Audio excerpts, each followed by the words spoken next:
Okay, Barbara, are you there? Barbara is gone.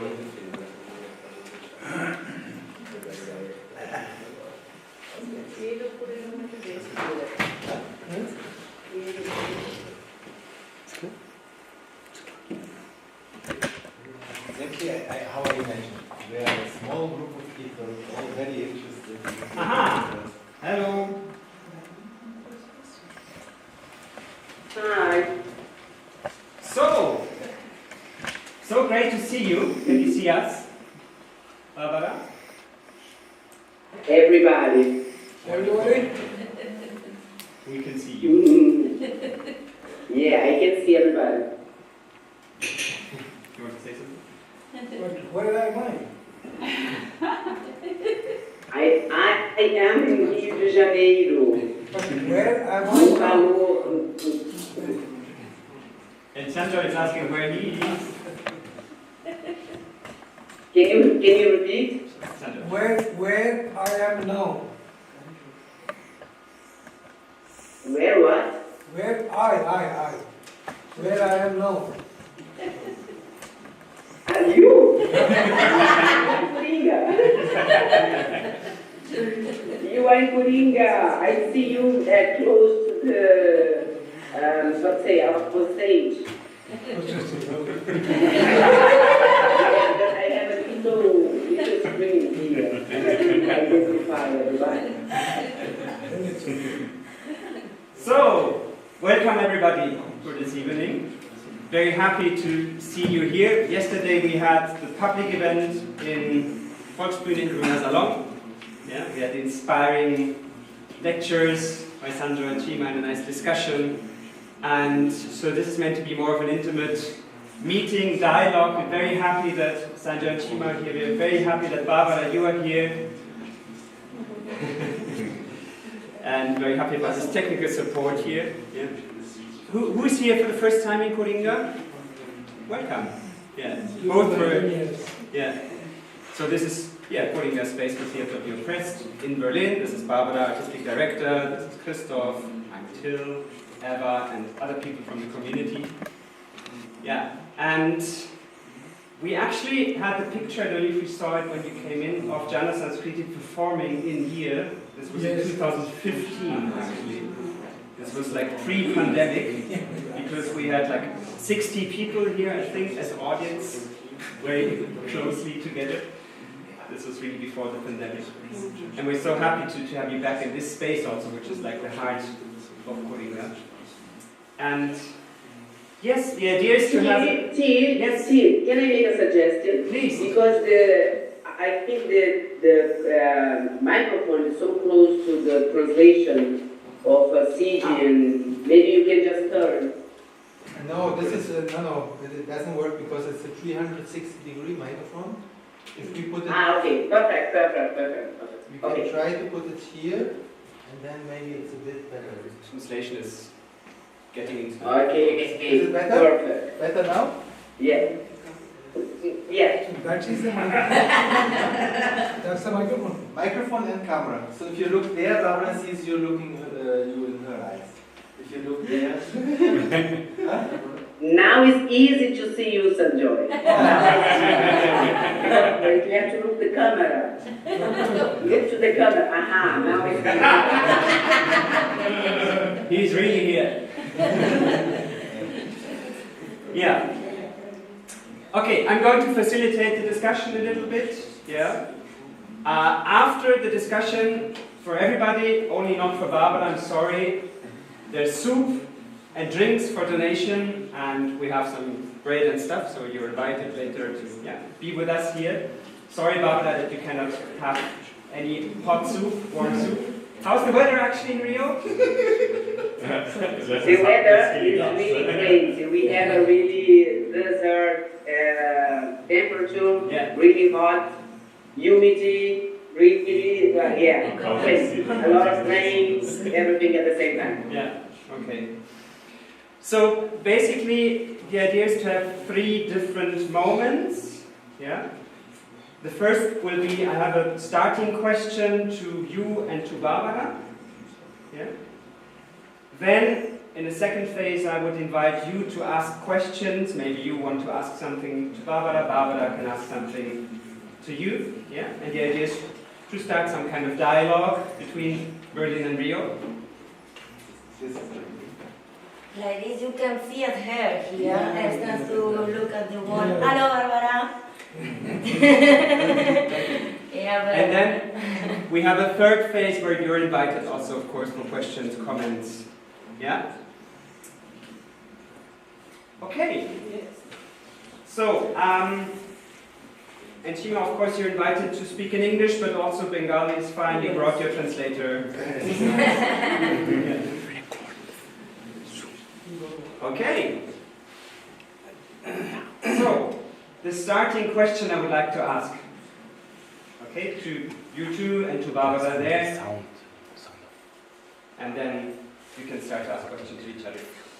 So we are in 2024 now. Yeah? This means that the 2nd of May, it will be 15 years that August de Bois left us. Yeah. And today, 2024, when you look at your understanding of theatre of the oppressed, your practice of theatre of the oppressed, and if you compare this with 2009, 15 years ago, yes, how you understood theatre of the oppressed, how you practiced theatre of the oppressed, where do you see continuity and where do you see changes? Yeah? Where do you see the continuation or do you see the changes? Yeah.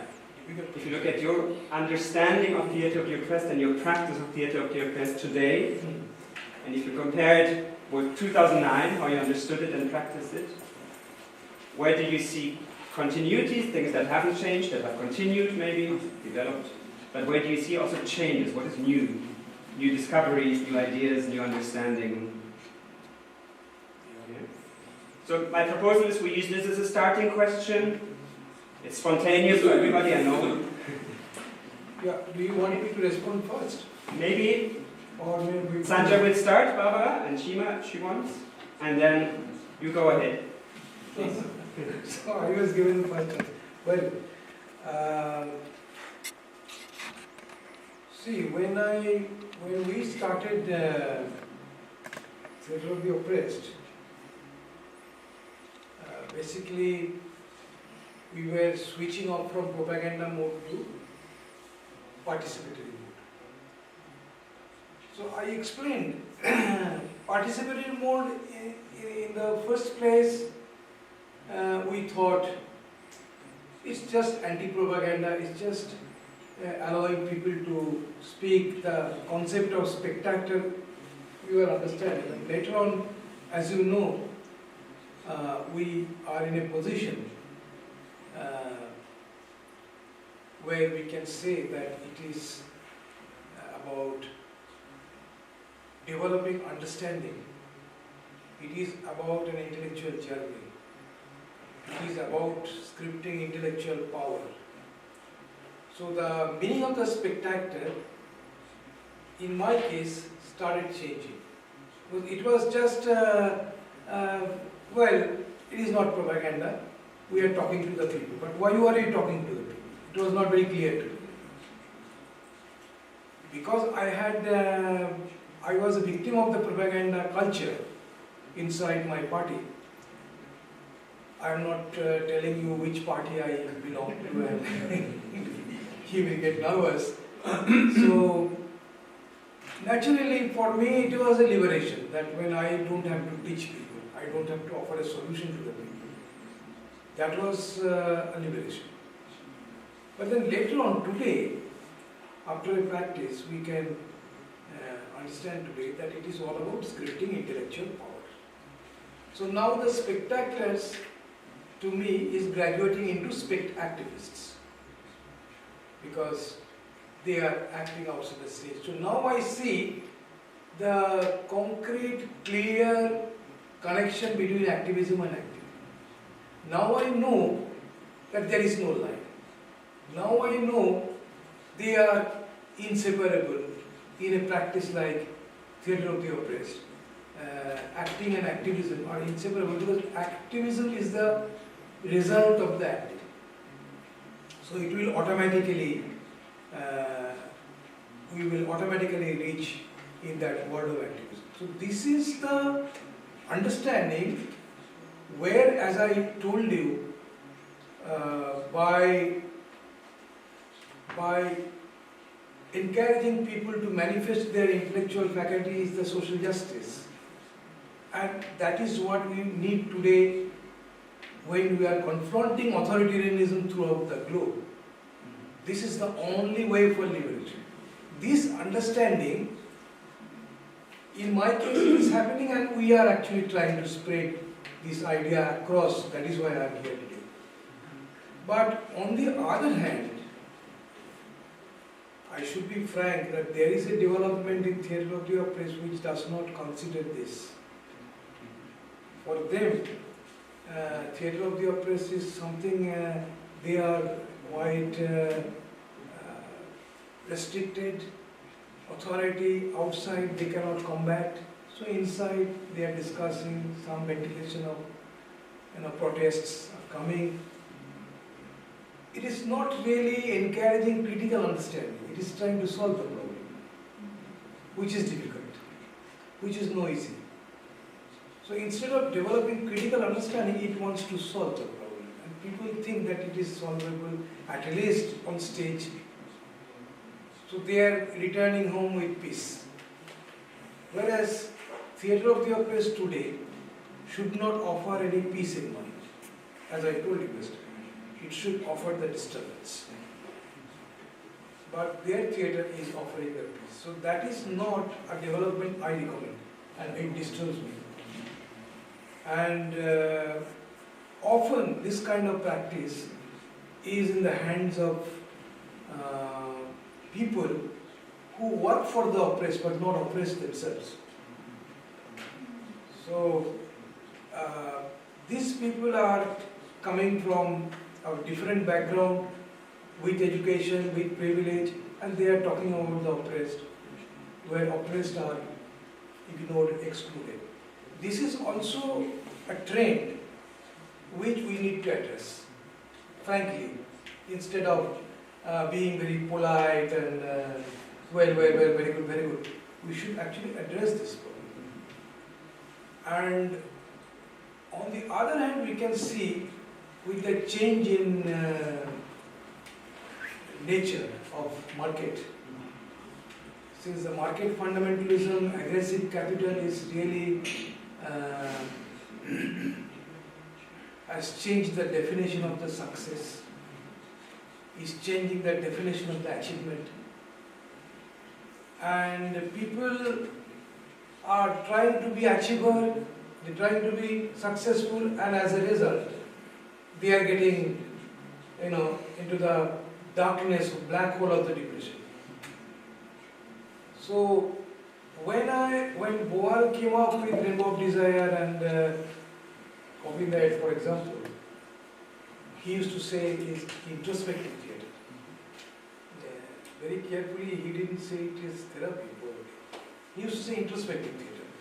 So this introspective theatre appealed to me, appealed to us, and it should appeal to us. The introspection, as I told you, without introspection, you never know who you are. If you don't know who you are, and then how can you change others? First of all, you have to know who you are. I explained to you yesterday that we have constructions of thoughts that would be oppressive. So that has to be deconstructed. So this idea of looking at ourselves as the spectator of our own actor, that's how we explain what we are theatre. That is also absent. Like other politics, political movement, introspection is not the agenda really. We want to change the outside, we don't want to change ourselves. So that is something is lacking, I think, in the practice of theatre of the oppressed. So we don't like to be theatre, but we make theatre. That is also an area where we need to focus on, right? and how when we deal with depression or anxiety, it is not that we are only dealing with depression and anxiety. The reason why we are, because we are alienated. The society is alienating us, isolating us. So, while practicing introspective theatre, we must not forget that we are actually addressing also the culture of alienation and isolation. You see, these are all very mingled up, very they are together actually. So there, I think we need to be careful. Now it is a high time to think how we can take it forward towards the right direction by addressing all these questions. This much I will tell, but then I will explain to you. Thank you for the start. Do you want to add something, Sheena, for the moment? About the question of continuity or change? I think he said everything. Yeah. Yes. আমার মনে হয় যে মেয়েরা বিশেষত মেয়েদের কথাটাই বলবো যে ওদের পার্টিসিপেশনটা চোখে পড়ার মতো।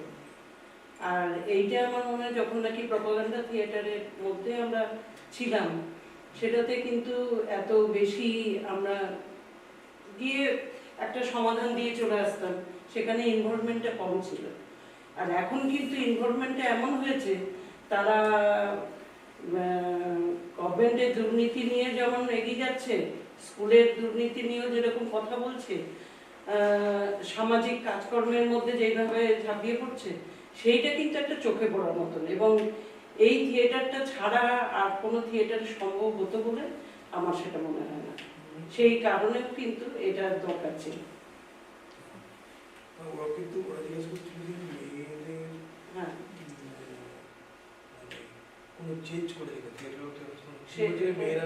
আমি ওটার পরে আবার বলছি যে কিভাবে actually what is he saying that the women's participation is increasing. So it is we can see it, the women are more in the audience, they are more in the stage. It may be, according to her, it may be the effect of this particular theatre, because during propaganda days we did not have so much involvement of the men, women in theatre. But today, because they can speak, they can articulate their voice, they can protest or be critical to anything, so that space is there for them to speak. The involvement of the women have increased. এবং তার সাথে সাথে যে সরকারি দিকে দুর্নীতি নিয়ে, হসপিটালের কাজকর্ম নিয়ে, বা এই যে এখন লেজিসলেটিভ থিয়েটারের মধ্যে দিয়ে আমরা যাচ্ছি, সেখানে মেয়েদের যে ভূমিকা, সেটা এই চর্চাটা যদি না, এই থিয়েটারটা যদি না থাকতো, সেটা কতটা হতো সেটা বলা একটা না। সেটার জন্য এই থিয়েটারটা খুব গুরুত্বপূর্ণ বলে মনে হয়। Because the women are participating in the theatre, it is the political participation in general to address legislation or corruption or whatever. Participation in politics is increasing, women. That is true. On the other hand, I would little bit add something, that in politics, it is true that the women are participating more. As I told you, we had no women in the group in 85. Now 75% or more are women actors.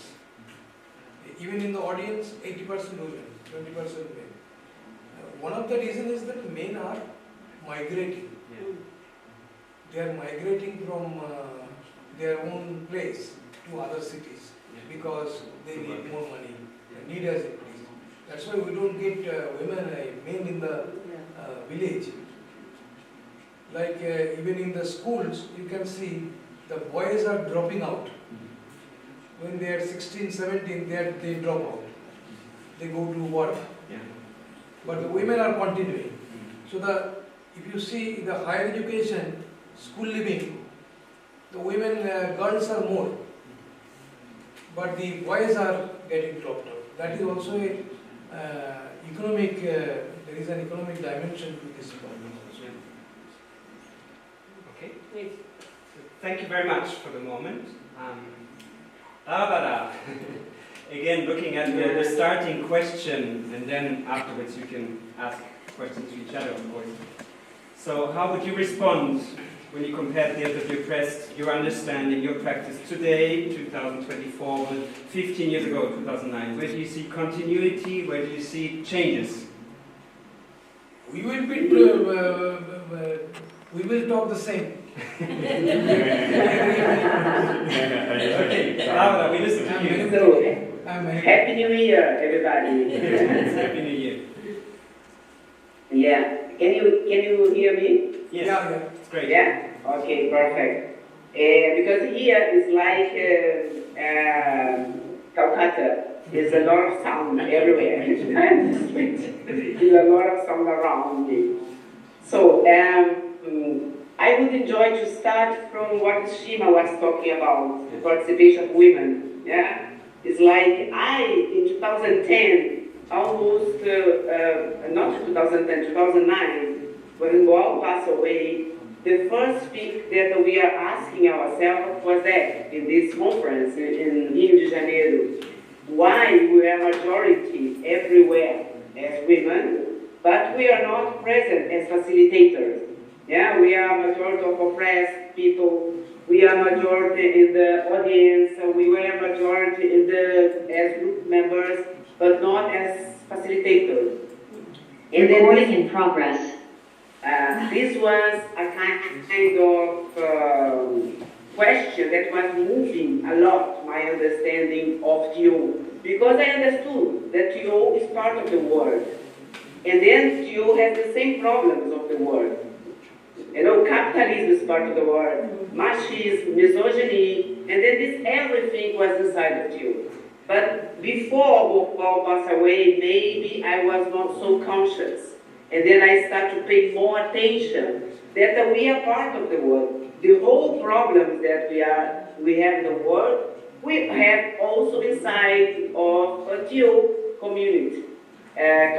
Classism, racism, misogyny, everything that we can think. Yeah? And then I think I had a more innocent ideas before, like, no, the people in TO, they have more conscience, and then this will be easier.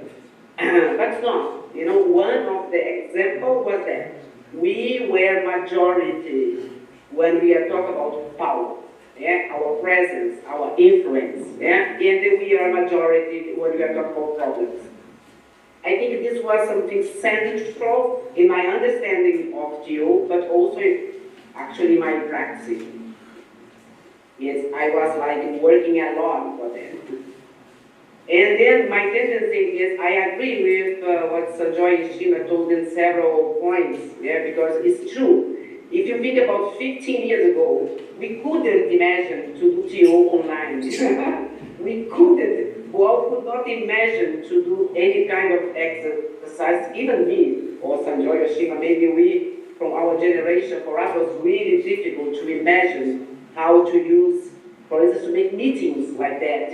Yeah, it's like that we can, if we would imagine that in our conference in 2009, we would have much more participation, yeah, in 2009 in Rio. Much more people in the world would bring their voice there, even they were not there. Yeah, we didn't have this experience. This is a big change. A big change for me in the topics is like the topics that we are working 15 years ago is the same, but now they are worse. Yeah, the crisis made every topic that I was working 15 years ago. Now I see some advance, but also worse. For instance, if I say for you about the violence against women, when I talk about Brazil, they grow. They are not better. They are worse than 15 years ago. Yeah, it's like I think what is developed is our consciousness. I have much more people conscious, much more people aware, and are able to do something than before. But the problem is terrible. Yeah? I just told you what was going now in Brazil at the right moment, my city, that we have a really extreme hot, at the same time we have a kind of extreme rain. And the poor people is the people that is suffering the consequences of everything. Yeah? And this is the thing, it's the same. Was that 15 years ago? But now, the numbers of after every rain, the numbers of people that die is bigger than before. How this is possible? We have a lot of technology, a lot of development. If we know much more about the weather, why we cannot protect our people? Why we cannot even help them when this happens? And then it's like the development, the technology is not achieving to become concrete for the people, the oppressed ones that is under public policies. And then my understanding is also what is before instead of the oppressed, I would believe in my allies. Yeah, people could help each other. The oppressed could help each other. I don't even use more this word of help. I'm so much focused in commitment. I think that the white people have to have commitment and be anti-racist. I allow people to say that they are going to help me. I ask them what you are going to do on your own place, for your own energy. What you can do from your own social situation, opportunity. And then I think this is a big change. It's a big change. How I understood would be the action for each one. Yeah, when I think about machismo, I see men as protagonists in that, not only women, because our society has the idea of imagining machismo. We suffer the consequence of that, but we all have to do something as protagonists. All men that has to think about how violence against women is my problem, because toxic masculinity. And I was like, they have to think about their own subject, from their own position. And then this is make a big change in my work too. It's like, I ask people to do anything that is possible for them for their own place. And don't ask me, I don't ask people to help me, but to help themselves. Because if we help each other in the sense that we have the commitment to overcome machismo, we have the commitment to overcome the exploitation of the works. It's not to go and help them, but to be committed and have civilization. It's like to have a society free of racism, free of exploitation. How can we do this? This is our fight. How to have a society free of violence against women. It's not my problem, it's our problem. And this approach changed completely my way of working. Also, the big change about what also Sanjoy told about what's the role of the spectator. Yeah, I was much more thinking and understand before it's singular. Yeah, what each one can do when they come on stage. Yeah, what you can do what's your idea to change something. This was also another change because I think I stopped to think spectator in singular, and I started to think much more in collectivity. It's like to see the audience as a micro example of the society. In this collectivity, today we have this audience as a representation of the society. We, as a representation of the society, facing this problem that we recognize as a problem, what can we do? What can we propose? And then I was much more focused in we. And each I is also important. But we have to understand that to make something in the kind of problem that we face, we need to build up this idea of we, this collectivity. And also, I think it's like Theo the thing that I was the same in the continuity is how to face the problem and to have the idea of to transform the problem, to change the reality. I think this is the base thing, that is the same. The continuity, we have the continuity to work like that. Yeah? Our aim is change reality. But I think what's changed the approach, how we are trying to imagine how to change it, and how to understand. Because also, when 15 years ago or 20 years ago, when we used to represent a problem, we also used to represent a problem from an I perspective, an individual perspective, to tell the story of somebody. And much more, what we developed was how we talk about the story, how can we stage our problem as a real representation. Yes, like to change the approach also to make a representation. To understand that when I see a domestic violence, I have to talk about the society. It's about patriarchy. It's not about this individual and that individual. They are inside of the story, of course.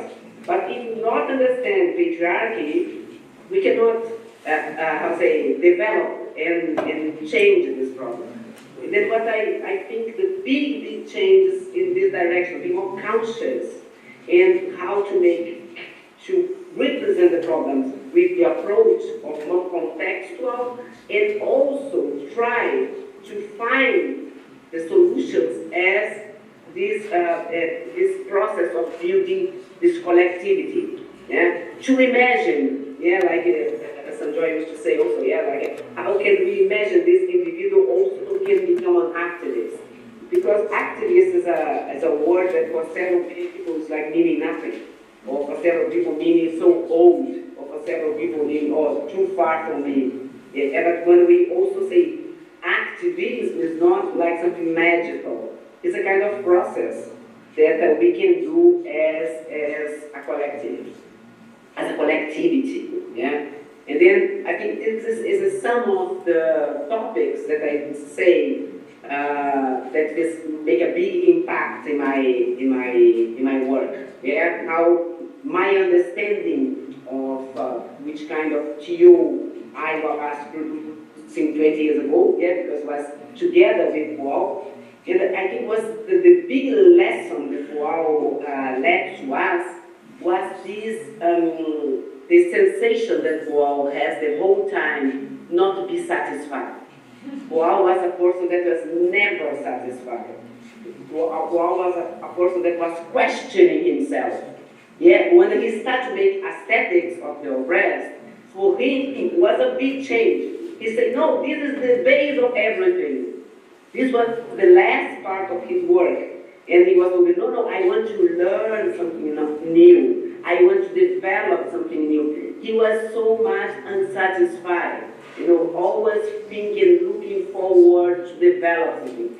I think this is a great lesson, and I hope I learned something from that, because to be not in commodities, like not what's the word in English, not satisfied, not. To be in an expectation, like or looking forward, and to know, to be conscious that we need to develop the next tool. It's like what happened with us in the pandemic. Yeah, the reality show us you have to do something, you have to change something, you have to create something new. Because what we're going to do with this pandemic, we're going to stop to do theater, or you find another way to do it. Yeah, it's that. I think for now it's like that. It's like I think this strong continuity is this desire and this consciousness of necessity of transformation. Yeah, and the practice has to be moving for what reality is questioning us. Reality is showing us and putting to us as a challenge, and taking the challenge is what moving us. Thank you very much, Barbara. Is there a question you would like to ask to Sanjo and Shima for the moment? Yeah, of course. Go ahead. So one of the things that I really changed in my work over this year was like going back for something. Yeah, I went back in 2016. From 2009 until 2016, I more or less stopped to do legislative theater. I was not seeing the sense, I was not having the necessity, I just stopped to do it. In 2016, with Madalena Berlin, I start again to do. It's like, okay, we see the necessity of going back for legislative theater. And doing it, we also had the necessity to advance it and to change it and to create our own possibilities to work there. And I saw that Jana Sanskriti also was using intensively legislative theater, and I would enjoy to know why and which kind of things you felt that was important to adapt or advance or understand or something that from your practice you discover.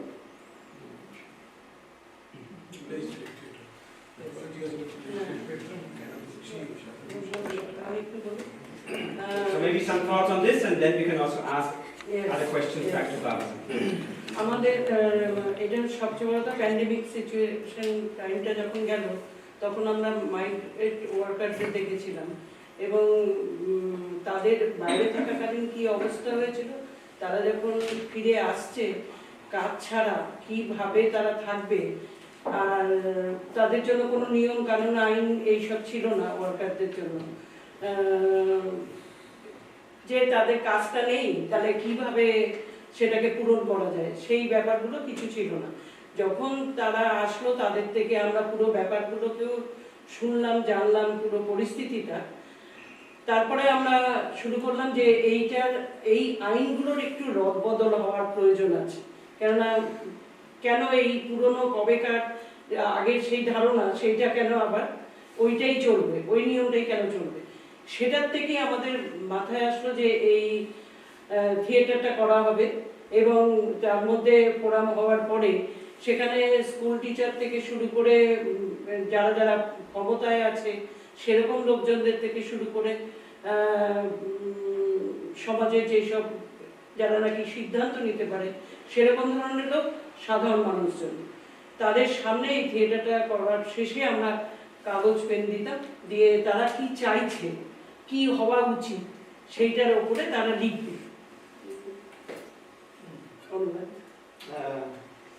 Yes, actually he is saying that during the pandemic, COVID, you are actually helping the migrant workers, and we did not know that they were in such a very precarious condition, unprotected. So we thought they are getting higher wages living, migrating, but the condition was bad.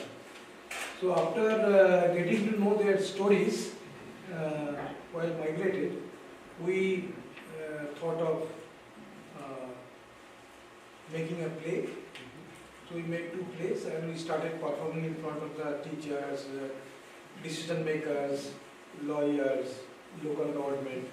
We started doing the legislative theatre.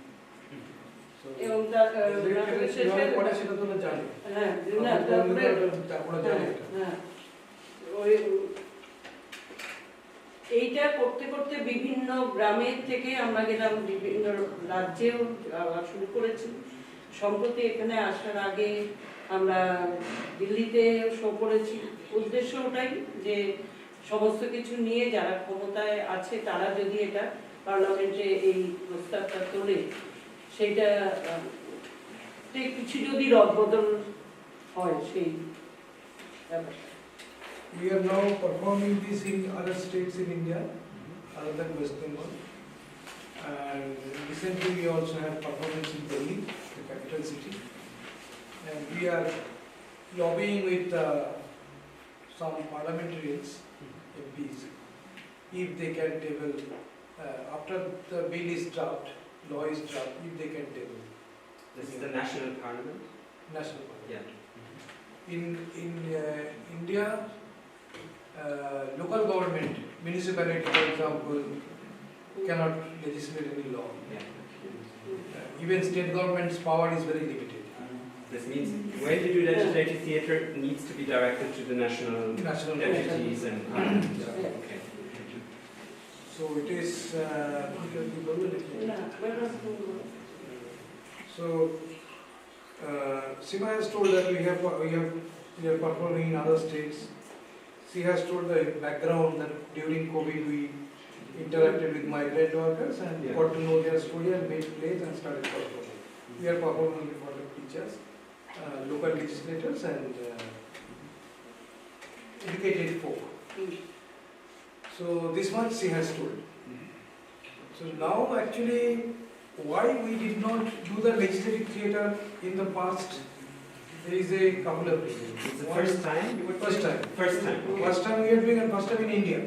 It's interesting that this is first time just around pandemic times, no? Yeah, first time for the theatre also, Theatre of the Office, we are the first exponent in India. Yeah. So why we didn't do this? Because local government cannot have any power in legislative law. India is such a big country, only one parliament in Delhi. It is difficult. And the second thing we thought, why should we, what is the reason? The reason was not also very clear. You know, in a way, the pandemic opened our eyes.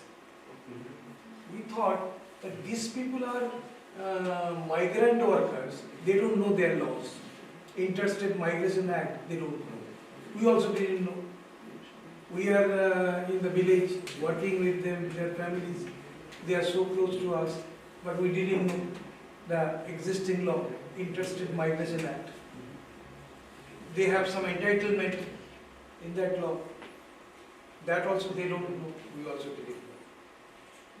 So then we decided to invite trade union leaders. So those trade union leaders, they took classes, series of classes. We understood the Interstate Migration Act. Also, we had a thorough knowledge on labor laws in the country.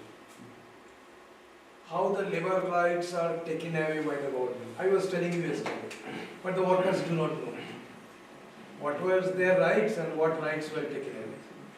That's because the legislative theatre could be actually practiced by the trade unions. And the workers could have come to know their entitlement, existing law, loopholes inside the law. They could shout that don't take our rights away. But they didn't do this. So ultimately what happened, after getting to know this law, we trained our oppressor character.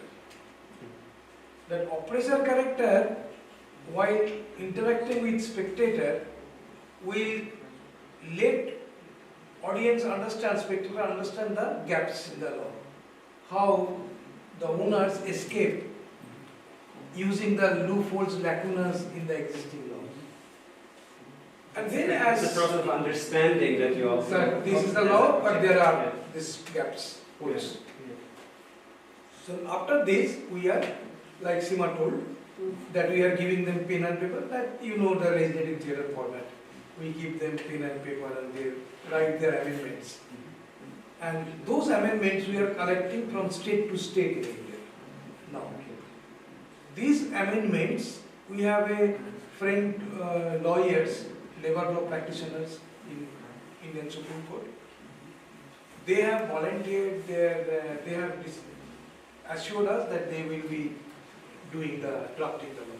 So we are sending them the translated version of the amendments, and based on that amendments, they would draft a new law. That new law we will distribute to all 540 MPs. We have 540 parliamentarians. So to all, each individual we will send. This was our goal, but Sima had told that we are talking with some MPs. So maybe some MPs might table the bill in the parliament, but we are not expecting that it will be passed. But first time in India, theatre is establishing a connection between electorate and elected. So you don't hear your electorate. After getting elected, you are up. You are a Maharaja, king. So now, listen, we vote you. And this is what our condition is. This is the law that cannot protect us, but that can protect the owners. You see. So, this is one thing theatre is connecting, and it is also democratizing the representative democracy. The representative democracy is in many ways they are not democratic. But this we are strengthening representative democracy. And that is our logic. We are strengthening the representative democracy to put our government into the trouble because they don't want us to do this kind of politics nowadays. They can harass us in many ways. But now we are very steadily publishing, we are for representative democracy. We are strengthening it. We are making it more participatory. The people, migrant worker is making their law for themselves.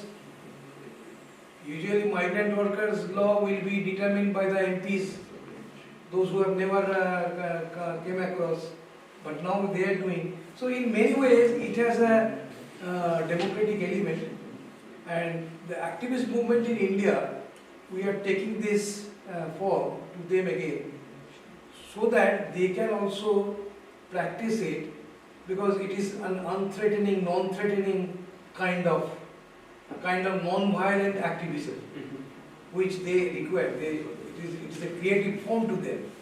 So that is why we are doing this. This is the logic. Okay. Thank you. Barbara, has your question been answered, or do you want to specify before we... No, it's great, thank you. So, thank you very much. It's a bit of ping pong now, and I will invite you two now. There's a question that you would like to ask to Barbara after listening to the first part and knowing Barbara. What would you like? What did you always want to ask Barbara? You can ask more. Public. No, one thing is that let there be a commercial break. I would so it's a commercial break that you have to bring me once in at least 2 years, if not once in a year. You have to bring me here and leave your flat to stay, to sleep and to eat. That is the condition. I hope you have accepted it, and now I am answering you. You can ask a question now. So this was no question, this was an expectation already. So now for the question. So a lot of people in India, they sometimes ask, what was the role of theatre movement in Brazil to wash out this Bolsonaro government and bring back Lula? Was there any specific role of theatre? Because in India, why I am asking is, why this question is very interesting to me, because in India, from 1990, early 1990, the communal politics, communalism started, the religiosity, it started, Hindu-Muslim polarization, it started. But until today, in 2023, if you ask the Indian theatre community how many plays you can project in the past 20-25 years against communalism, you can't find one good play. Because we are always on the street when there is a tension, riot, and when the riot is over, we are going back home as if nothing happened before and nothing will happen after. So this is the attitude of our left theatre activists in the country. So what is the role of theatre movement in Brazil to fight Bolsonaro and bring back Lula? Do you have any specific examples that can inspire us? Thank you. Barbara, please. So it's a nice question, but it's all at the same time really complex. Yeah, the situation, what we have not only in Brazil but in Latin America. Yeah, the political situation We just have our neighbor here, Argentina, which was is like a repeating Brazilian tragedy. Yeah, they have now a president that's called Milei. Yeah, that was kind of Bolsonaro. It's just in the corner. Yeah? Inside of Brazil, these 4 years of Bolsonaro, the main thing that this Bolsonarismo attacks is like teachers, artists, intellectual, and scientists. Yeah, and the whole people involved with culture was like demonizing. Yes, like no help, nothing. Yeah, would be possible for people in the culture. With pandemic was horrible because the people that was with theater and culture in general was facing really high social problems. Even no money to eat because there's no support thing for the government for culture. It's like it was a big crisis. Pandemic for people with culture, people in theater was a tragedy. For a government that was not, is denying pandemic, denying everything. So and then we become with a strong situation of polarization. Yeah, and then we are on the side of enemies for the government. But at the same time, you had a lot of resistance. Yeah, and then I'm going to give one example of something that is over 2 years gave me a lot of hope. Yeah, a lot of hope. Because in this polarization in Brazil, one of the elements of the polarization is religion. Yeah, the fundamentalists, Christian fundamentalists in our case is like they were at the side of Bolsonaro.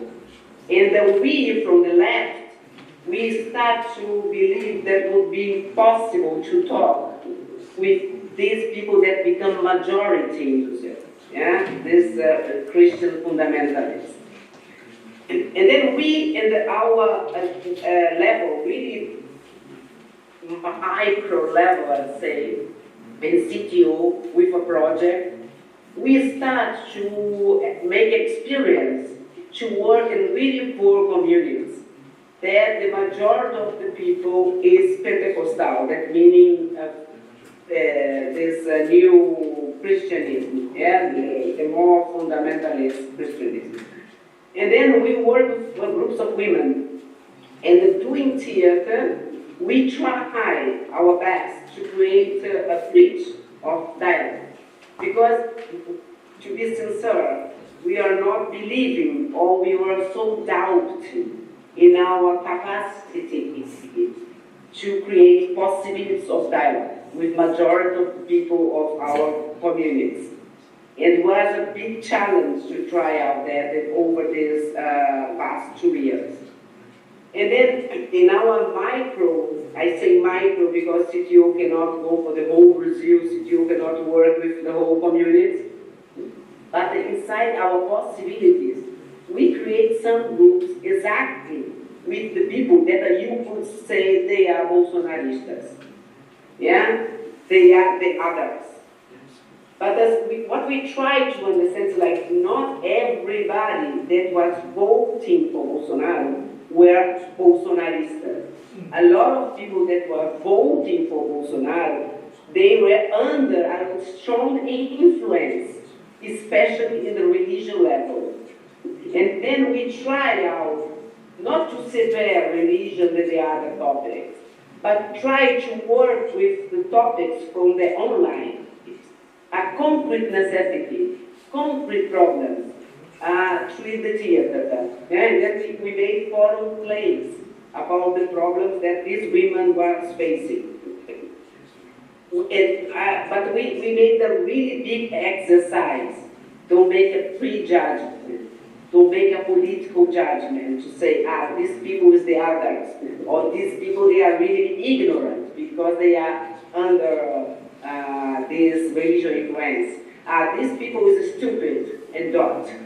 what we try, say, to see the people and to what Boal would say that was like to be subjective, is like to ask, or maybe, or if, yeah, let's see, let's be open to try out, to come together. And the surprise that we face, that using theater without judging these people and without making pre-conclusion, who is good, who is not good, who is left or not. Yeah? If the people don't believe the same thing that we believe, they are not good. And try to talk about the problems, the real concrete problems that we are facing. And also because through theater, we also make concrete action. We also come together to try to solve these everyday life problems. And then we suddenly come for a consciousness process. Yeah? And we have some groups over these 2 years that was, we saw, we experienced concretely people that was just follow some ideas, some free ideas, start to think by themselves. Majority of them women, poor, under strong religious influence, yeah, and they start to make a kind of political consciousness by concrete, really concrete discussions about their concrete problem and concrete action. You know, it's like we saw, it was not a miracle, but we saw this group start to see that, for instance, voting Bolsonaro would be not something that bring them better life. You know, it's like, I think we gave our contribution in that way. And we make a really big exercise also, a human exercise, to don't be arrogant. Because a lot of people from the left, in my positions, like, have a lot of arrogance. A lot of judgment. Who is Marxist, who is not Marxist, who is left, who is not left. These people is not political enough. You know, it's like a lot of judgment. And then something here in our context is like to say for our colleagues, okay, we can do what we want, but what we want to do is create concrete dialogues. You know, it's like to try out, to do. And I think we made our contribution. It was like, was not easy for the whole Brazil, was not easy, but cultural, people from the cultural field, especially from theater, we made a big contribution for the election of Lula. It's like the whole people of culture, they are working strongly for stop of Bolsonaro. You know, it's like we made our best. I think it was a lot, but it's like, I don't know, we made our contribution. I don't know, in the map of that, what is meaning, but meaning. Thank you, Barbara. Yeah? I think you got a response, or do you want to more specify? Yeah. We see you in different places, Barbara. We see you on the wall, and also Sanjantima see you on the computer. Here, Barbara sees us. Yeah. Funny dialogue situation. Barbara, you have another question to the two of them, then you can have another question to Barbara, and then maybe some more comments, and then soup, okay? Barbara, you have a question. Another question? Yes, second so question. If you have one. You are open now for the audience. I have a lot of questions. Yeah, choose one. Okay, so great. I want to get know how is the impact, because now. Translation here for Shima? Yes, I'm just quickly. Yes. Yeah. She's saying. Go finalize the translation and afterwards.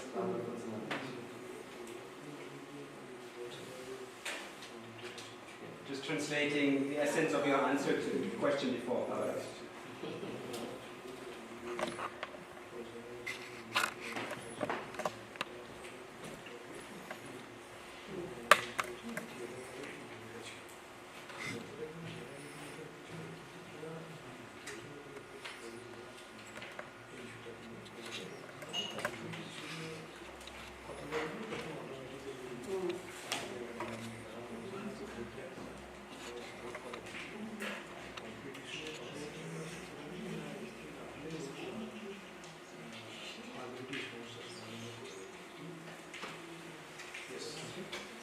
Thank you. Translation is finished, Barbara. You can ask the question now.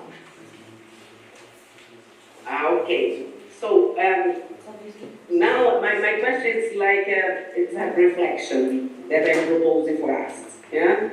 One of the reflections that I am doing is exactly I'm trying to stress this what meaning dialogue. Yeah, our possibility really to dialogue, not with ourselves in our bubble, but really to try to be open to dialogue with people that maybe don't think the same as us.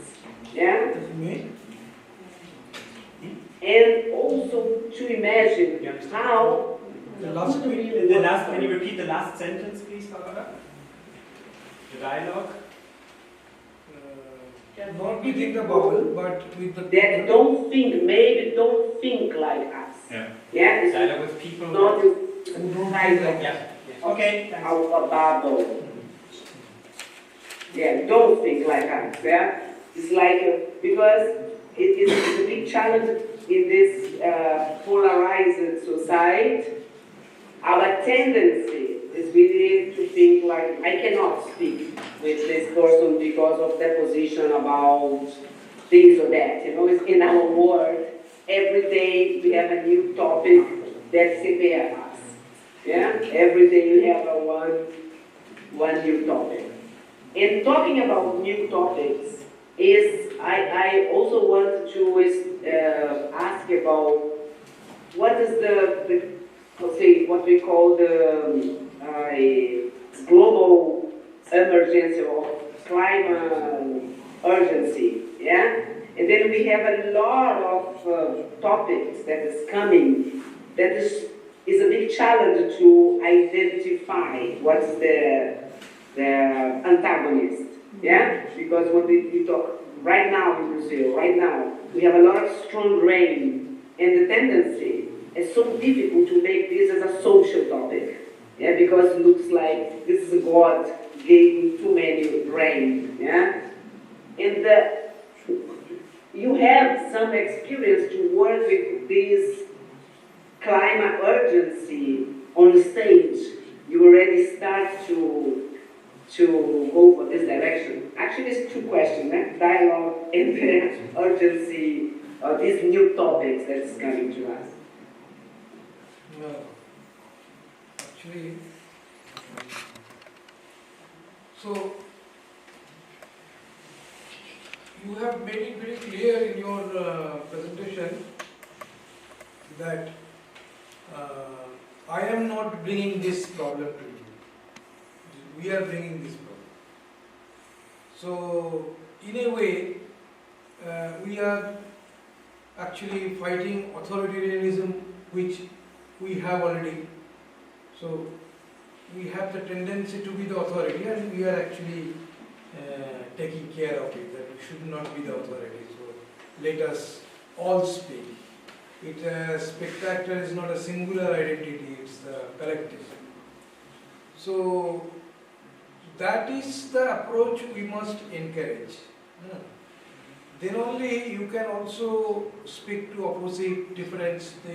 The idea of plurality, diversity, is not recognized by the modern aggressive capital or market fundamentalists. All the governments are very authoritarian. They don't want us to explore diversity.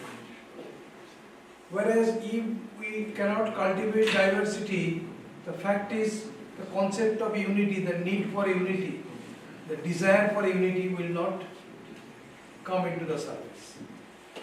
So it's basically uniformizing same thoughts, same culture, in a way to make the world idealist.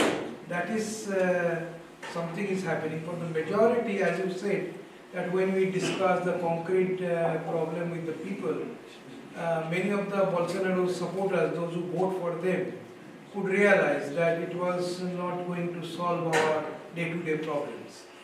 So while discussing with concrete issues, you actually, people realize that no point having this authority, because it is not going to solve my problem.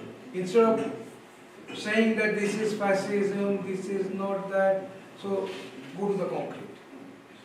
That is, from concrete they would understand the disease. That is, I think, the formula, path we need to follow. And also, it will create a culture. Let us create a culture among our target group, our people, that we should love differences. We should argue, not to win against others, but we should argue to understand the problem, to collectively create a path to follow. So let us have respect for difference, and it should not make us threatened, it should not make us insecure. Rather, we should promote a culture of investigating, interrogating, questioning, these sort of things. This culture we need to promote among our oppressed community, because if it becomes a culture, then only you can see the difference in the top cannot affect the bottom. Like for example, it is really annoying that why the left parties cannot come together? Why can't they have a left democratic front? With the differences they have, they can easily have a left democratic front, and within that all ideas, all ideologies will exist.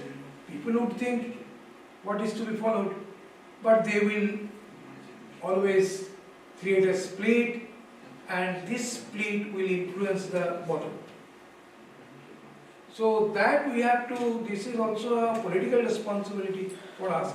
We are also speaking to the left parties in West Bengal, and we have changed our language.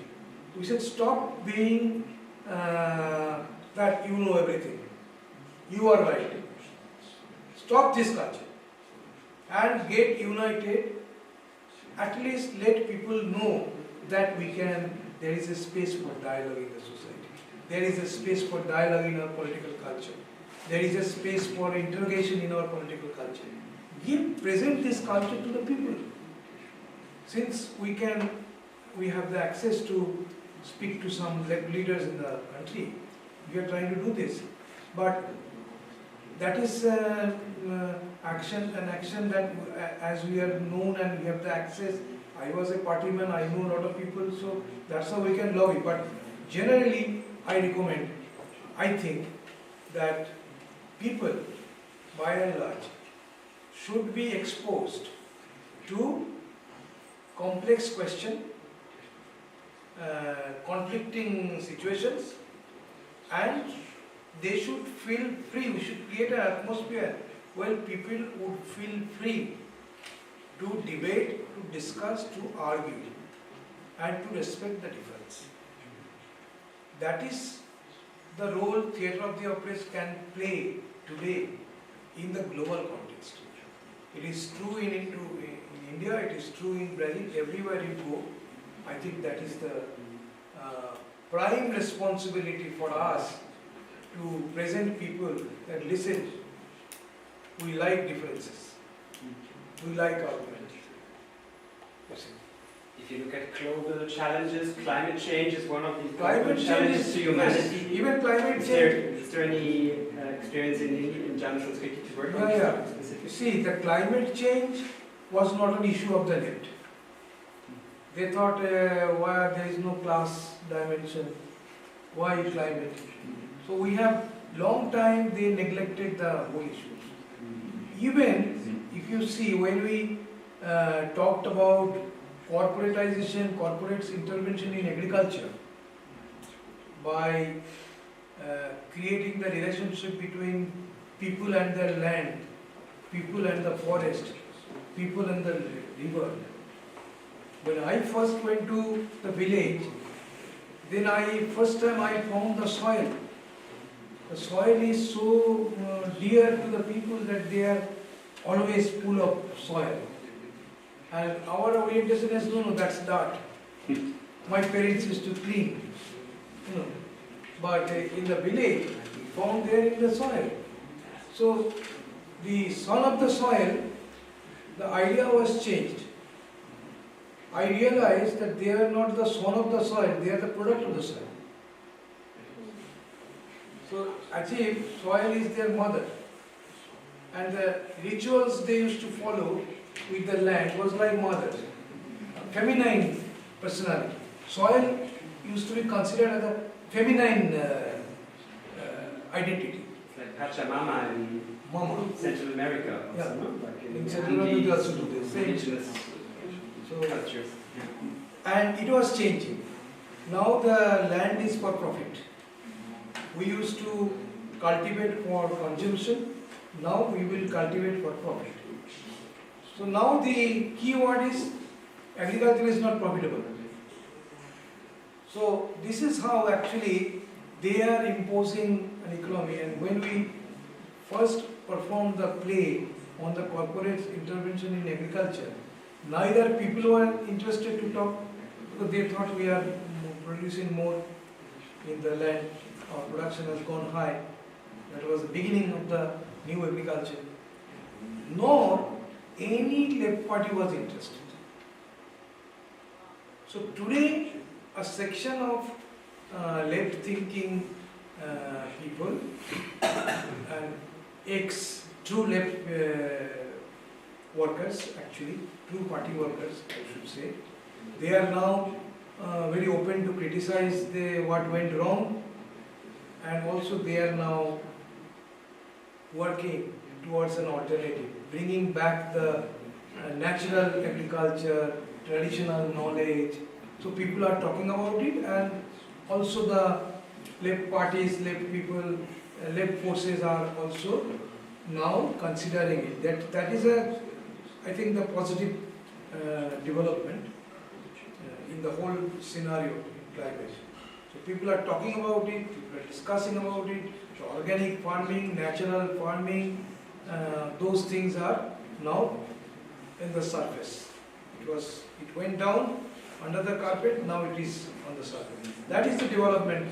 And we are actually, since we are organic farmers, Jana Sanskriti, our land, we have never used any chemical fertilizer or pesticides.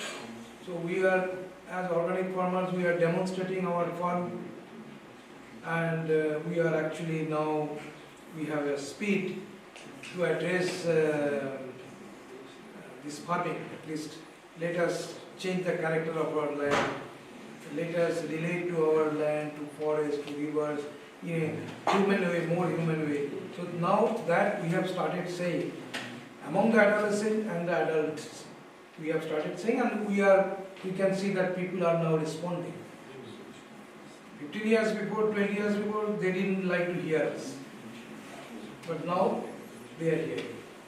This is the তার difference. সঙ্গে হচ্ছে যে আমরা নাকি pesticide ব্যবহার করে তারা যখন এসে দেখছে আমরা এটা ছাড়া করছি অনেক বেশি আসছে উৎপাদন তারাও তখন মানে ঢুকে যাওয়ার জন্য একটা So now, since we have been demonstrating this for years, and our land is giving more production and less costly, much less cost, almost no cost. So people are now they are now convinced that there is an alternative. So we are in connection with a lot of agriculture scientists, progressive thinkers in this regard. Thank you. And Anything I else? always miss that, can we not have a global call to this kind of global issues? As a maybe a fragmented Teo community, we have differences and we tried and we couldn't come together. But at least a global call against climate change, for climate change. Maybe that's a question that you would like to comment, Barbara, and then we open a bit if there's some more comments from the other people present here. Yeah? Yeah. I think it's for me is of course we also had several plays that was approaching the topic. Yeah? But the problem is like since I was at the beginning of for our mandate, this was one of the biggest topics for one of our groups. That was a lot of activists that was working in topics like that. But people was always talking about the future, didn't take the thing as reality. And my feeling is like the complexity of the context is sometimes make people imagine something about future. It's still people think about future. Even they are discussing, but we cannot make it the present. Yeah, more and more I want to make this concrete. This is, I think, the urgency of understand the complexity, but also what we, in some decades ago, when we approached these topics, like how we are living the earth, how we as a community, or several communities, or as society, we could look in the home that we live in other ways, other possibilities, but also the distancing that we have from the people that have power to change things. The feeling of being so weak, or the feeling of not having a strong influence is also high. It's also high. It's like discouraging. And then we always was asking ourselves how to do plays that we can encourage people to think this is our problem. Of course, the thing that happened in Amazon, the forest of Amazon, is influence people in Berlin. And it's like that. You know, it's like we have to imagine that everything that happened in one place can influence another place. But this makes things really distant. And how could we make a play that, yes, it's complex, has this complexity, but still we could imagine to do something, we can do something. Yeah? So I think it's a big challenge. And at the moment is right now. So a lot of things happen in Brazil that is, to make it political, the discussions is complex. You know, it's like mixed with religion position, mixed with something so local, looks really local. And I think we have to imagine other kind of approach to contribute more with this discussion. I have a lot of open questions how to put this on stage, because this is not put people to feel weak, yeah, but not make illusion like we can do things, yeah, to have hope, but to be realistic, you know, enough hope and enough realism, it's like to get a good balance, yeah. I think it's a big challenge. It's like, and also for people, my feeling is like people, wow, if I imagine that's too far from me, I just get desperated. Or I lose my interest in this discussion. Yeah, I don't know. I don't have an answer for that, but it's like I have the feeling that we have to approach, we have to give more energy and work much more in this direction with the whole complexity of this topic. Actually, can I just continue? Of course, yes. And then some more comments from actually, it is true that the moment they are more powerfully convinced the definition of development. If you look at against the power, they know the moment you are talking about river, the moment you cannot construct a big dam in the river, there is anti-development. There is no need for a concrete road. The village road should not be made concrete. It is anti-development. And easily people get convinced that development means destruction of the nature. And they have so successfully convinced the people that it is making our struggle very hard. But on the other hand, we need to explore before giving a fight. Like we are discussing the concrete issues. The river in a particular area is dying. So we can go to those people and let's save this river. In some places we are doing this. Save the river. Then save the mangrove forestry in our area. So we are bringing local issues, and it is becoming difficult for authority to discard, because mangrove is something what we need. Every year we are getting flooded. The river banks are breaking. So the kind of trees that can hold the soil should be planted. So these are the knowledge people, their forefathers, our ancestors used to talk in the village. But now people do not talk because of this smartphone, and life has changed. So now we are bringing those topics that did you not see this particular tree on the bank of the river when you were a child?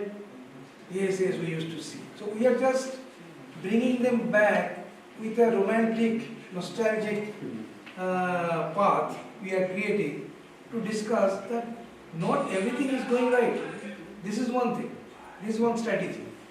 And the second thing is about economy.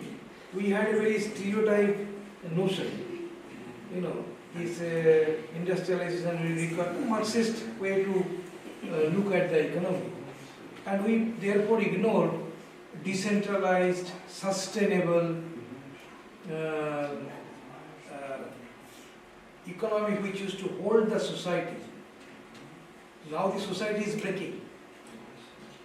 Earlier people used to come together and create something for the society. Now people think either NGOs will do or GOs will do, government or non-government. We don't have to do anything. The civil society initiative is breaking. So there were economy which used to also bind the society. And those economy, like for example in India, Gandhi's, the Gandhian economy, the Tagore's, Rabindranath Tagore's idea of Samaj, society.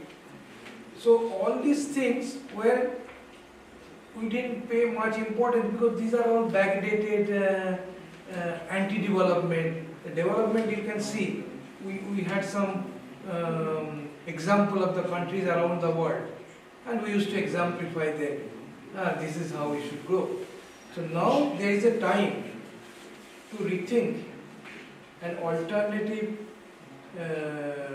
sustainable economy that a lot of people talked about, and also the kind of society they perceived. The society is not always through only the class connotation, you sometimes miss some things. You know, the society is the togetherness among neighbors. Is also something that is not only there is a class perspective. You get my point? So I think for us as political worker using theatre, we need also to explore other ideas, and we should start discussing with the people around these issues. So for your information, we are calling sometimes meetings where maybe 50 farmers will join. And within this 50 farmers, we are actually talking about these things. There is no resolution. Nothing is concretely decided. But at least we are talking about it. We need to come out of our frame. That is what is needed for us. Thank you. So looking a bit at the time, maybe we have around 20 minutes because the soup is waiting and I'm hungry. And Who is ready? the soup. The soup is ready. Oh, we are waiting for our stomach. But maybe we hear some thoughts also from other people present. The invitation now would be not to open up completely new topics, but rather some concrete thoughts on what has been said before, and then we have a final round with Barbara Sanjay-Shima. Okay? Yeah. So I saw your hand first. Just to follow up with the last topic of the climate change. Barbara, can you hear this voice of my? Can you hear me? Barbara Majid is here. I can hear, but if you not speak so now, so Okay. yeah. So you have to speak louder. Okay, yeah, my voice is loud. And not too quick. Yeah. Just to follow up with the topic of climate change, this is my core work every day. I am a chemist, and I am dealing directly with this topic. You're a chemist. Yeah. And just I have to say, climate change I think, is the biggest oppressor that we have faced as a humanity in our case. The problem with climate change is like probably COVID. No one will see the problem of climate change until they see the consequences of it, like COVID, you know. No one believes there is COVID unless like really they hit and they get maybe either that or really seriously in consequences of it. And the problem with climate change also, who will feel with it? Who will feel it first? Only the one who's in the poor area and in the, let's say, nowadays, if you look to the map, who gets influence of climate change? Basically, mainly the people who's in the poor countries and the third world countries, basically. If you looked at that from Bangladesh, India, South of China, until Africa, Yemen, and all these people and some part of Brazil, that they will be wiped off. People, for example, a country like Holland, they are basically part of this, or they have a problem, but they have a lot of money, so they build a huge dam to rise up a lot, like the water cannot reach Amsterdam, for example. You know, but this is indeed is a big issue of to talk about, and this is really a big oppressor for all worldwide. And I think what we have done in the show of Neighbors, that one of the biggest or one of the strongest points that having the plastic over there. Neighbors was a foreign theater production that we did, Barbara's artistic direction 1.5 years ago. Yeah. Neighbors was one of the show that we did, and Barbara, they have the idea that to present like dominating of a society with one material, which was plastic, and plastic dominating all the floor. And for me, plastic is one of the main contributions of climate change because it's burning oil to produce plastic. And you see this, and this is kind of a very big message of like really the oppression by climate change of the whole society, because we were taken all by this plastic, and we were suffocating. Our voice was not coming out at the end. And so for me, this is a very interesting topic, and it's very difficult to get it out. People who will feel it, like people like you, who's working in the field with agriculture or ecological field, but mass agriculture using chemicals, and so they will not probably feel it because they have a lot of money and part of this global world and what's so-called capitalist world and production. So this is my point, and here where we could also, I think, as a theater people, to bring this into broader context rather than we, for example, like your case in your, let's say, farming or ecological farming. And I think it is a big topic, and I think it has to be addressed. And what we have done in this, I think many people I talk to after the show, they say this problem of plastic. Thank you. Hatif wanted to speak? Yes. I have just two questions. I think maybe a bit But- closer to the... Okay. And we are opening up completely big new topics. It's not because I think it's really related with the also questioning and the ping-pong questions between Barbara, Sanjay and Sima. There is a famous sentence from the Boal: "This theater is not revolution. This theater is a rehearsal of the revolution." And I think you both wrote in your book repeatedly. You repeated also this sentence. My question is at this time because I'm thinking about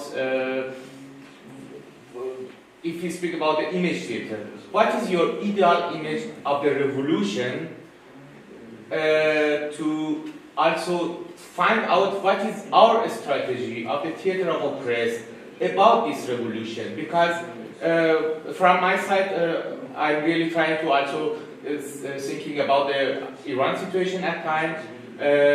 After 2017, there was some uprising, and there are now many discussions about what is our alternative. The fascists are out, they are monarchists, there are some social democratist people, and also they try also promoting theater of oppressed as a good tool for the social democracy. And there are, I think also there are more other alternatives that also theater of oppressed can work. As example, council communism from my side, because also it's part of how they bring the people in kind of discussion, dialogue, and so on. But my question is, what is the strategy of you all as a practitioner of the theater of oppressed, based on the ideal image of a revolution, to rehearsing this revolution? Because I have fear, how many times do we have to fight for climate change?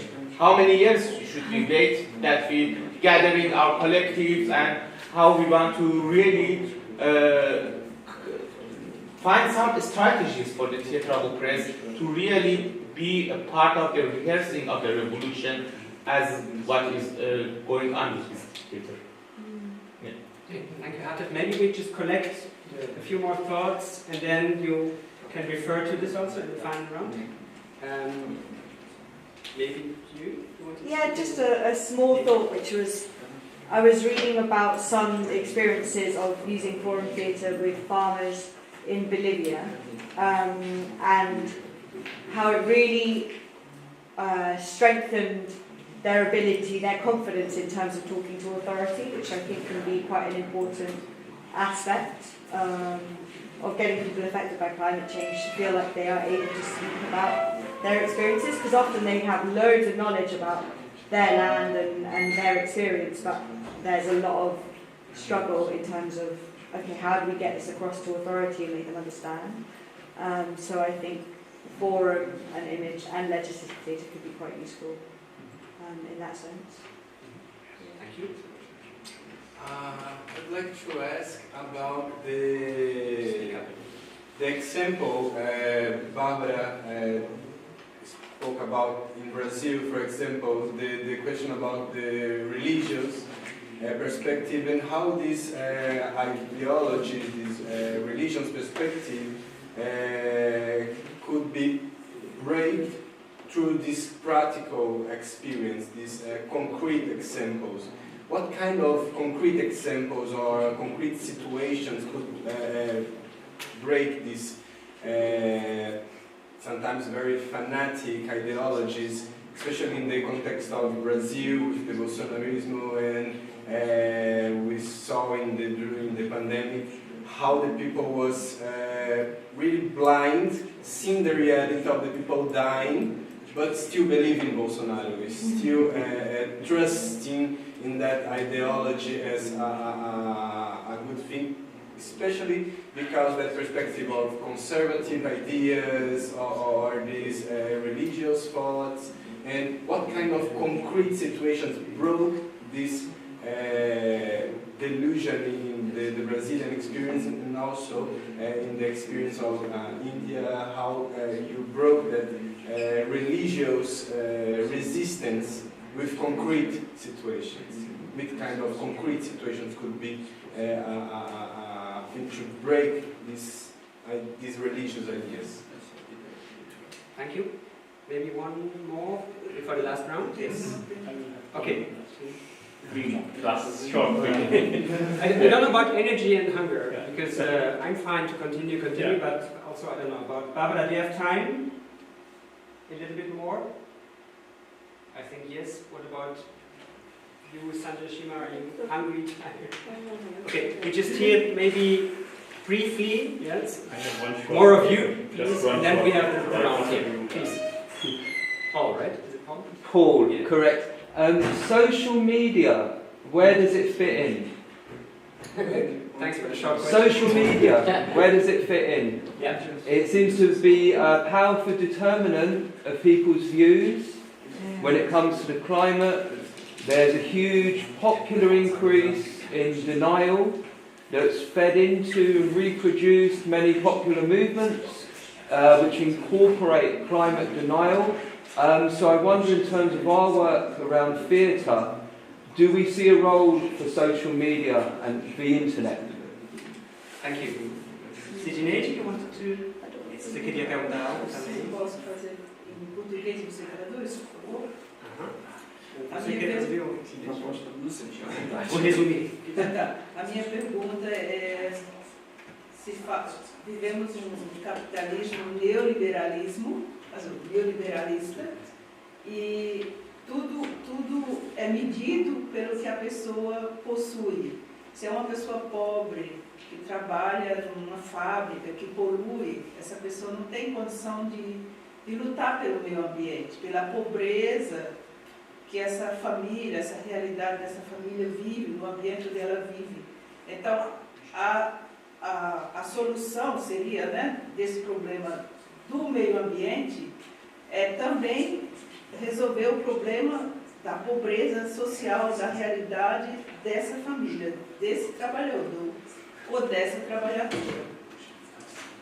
So Sidney says, it's not the question, it's a comment, that the actual capitalist situation is measuring people so much from what they are owning.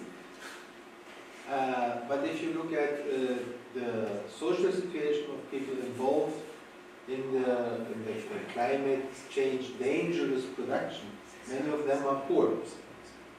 So changing the climate change dangerous production is a big threat for many poor people because they earn their survival from that, from being involved in the climate destruction.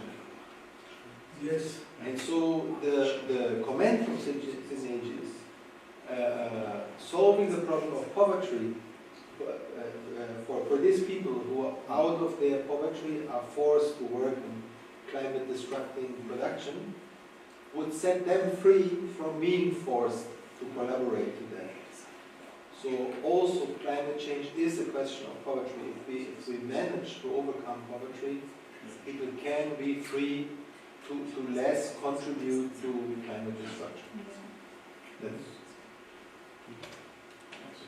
Can I start with Just the one last. There was one last from Hatif, and then we start the final round, and you're invited to start. Not Hatif, sorry, Majid. It's okay. Just for the statement, no problem. There's just for the statement of Sanjay in the very beginning about the theatre of express, that he said like they perform in the village, and many people from the villages, they are oppressed by the poverty situation, and they move to the city. And also the city itself, it has a lot of oppression because you go there to the capitalism more than to that. Do you think that we have to bring the theatre of the oppressed from the villages as well, because a lot of things going on, to the city, to these people who are really oppressed by the capitalism? How can we deal with this question? Because these people, they are belonging there. When they will go for vacation, probably they will come back to village, right? And then how can we deal with this, let's say, if we could bring this theatre of the oppressed, maybe city-wide rather than also make it two ways? Thanks. Sorry for... No, great.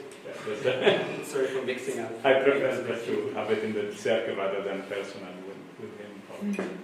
Thank you very much. So we start with the closing round, and Barbara just suggested that she would start. Go ahead. No, I want to start with what Sidney told, because I think is a really good point, yeah, for all of us. Just another day, I was reading something from a colleague of mine, a director, a theater director, that he wrote like now he has an award as a good director for a play that he directed. And he told he was working a lot, just with one aim in mind, that his mother could understand his work. He told that before his mother would say he was inviting his mother to go for to see his work. And the mother come and say, gostei, mas não entendi. This meaning, I like it, but I didn't understand. I like what you made, but I didn't understand. Gostei, mas eu não entendi. So I think a lot of times it's about arrogance. Middle class arrogance, whiteness arrogance, intellectual arrogance, because we continue to speak, and it's much more nice to speak if people don't understand. This means we are more academic, we are more intellectual, we know a lot of stuff. And then it's so simple what Sid told, it's like, it's about that, gostei, mas não entendi. Because sometimes we are talking about, for instance here, I was talking this example, I never use with these people the word fascism, because they don't understand. You know, it's like, I will not say, don't vote in Bolsonaro because he is fascist. They just don't understand. You know, it's like, what do you mean? What do you mean with that? We have to always say like, this is a lot of fake news. But this fucking is fake news. This is not Portuguese. Why not in Portuguese say, mentira? They are lying. And sometimes we have to say the words that people would take it. You know, people would understand the meaning of that. You know, fake news is English, but mentira is Portuguese. You know, it's lying. People's lying. And then it's interesting. How could we have several examples here in Brazil, like say, first we start to fight against fishers, because the fishers was taking fish that was so young fish. And people try to say, no, we have to just take the fish when the fish is big. But you know, it's a lot of intervention in the river, and the fish cannot be bigger.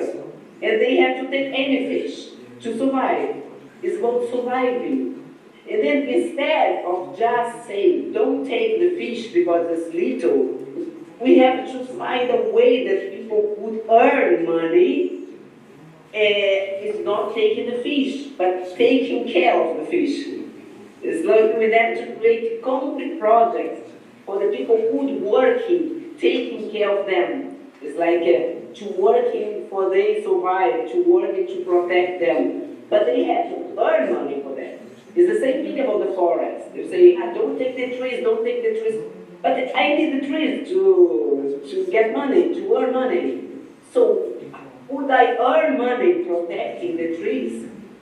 If I could earn money and survive protecting the trees, would be possible. And then the solutions is also about what Paulo Freire was telling much before. It's like including people, considering people, consider our people is intelligent. It's all people that produce knowledge. What they know is also cultural. You know, it's not like we know the solution. It's a tear from your friend's face. But it's so difficult, and not like to say the obvious thing. We don't know the solution like for the others. We together have to find good solutions for all of us. And then I not say more climate change because it's about climate urgency. Yeah, it's about climate urgency. And then what do we see that's happening in Rio de Janeiro right now at the moment with the strong rains is environmental racism. You know, it's like people that live in these areas that is taking the really shit situation. They are black, they are poor, yeah, and they are lost. So it has a concrete reason for this happening, because not all people in Rio de Janeiro is suffering with the rain. It's not the same for all of us. So and then how would we really say something and that we stress ourselves to communicate?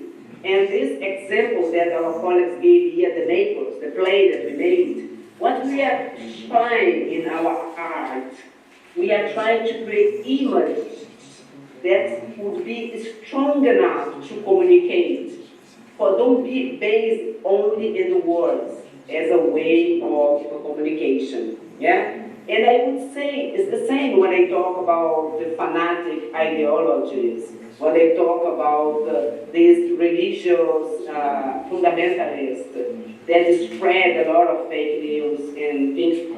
I think that one of the things that work here with the groups that I was working together and CTO was working was because we try to take care of our arrogance. We try to work with the people, consider them subjects, and listen to them. Listen what they, at their perspective, what they think was not easy. Because in order to talk with women that is Christian, fundamentalist, wow, it's like everything God is the explanation. You know, it's not easy. But it's like, how could we develop a way of dialogue? Because we saw the necessity was black women, was poor women, and we want to speak with them. This was our main, I would say, power, you know, our main stimulation. You know, we want to speak with them because we want to do something together. And then we try to elicit them to not only judge them like idiots or like, and it's like, I think this can work. It's not easy because sometimes we listen to things that is hurt, and just when the word comes in,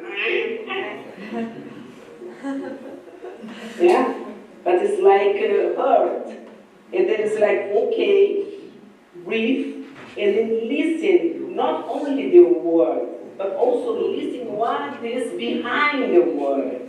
Don't pay attention only the word. Maybe you can pay attention to the body. Maybe this is the word that people's repeating. It's just a word, you know? They are saying something else with their body, with their way. It's a lot of exercise, but the thing is it's urgent that we work with these topics. But that we have to find another position also to work.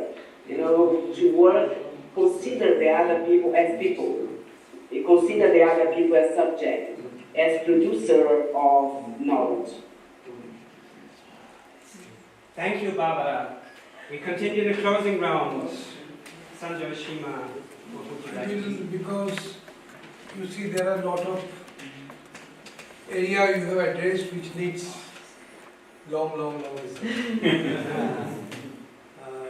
But to respond to your questions, I prefer the word evolution than the revolution today.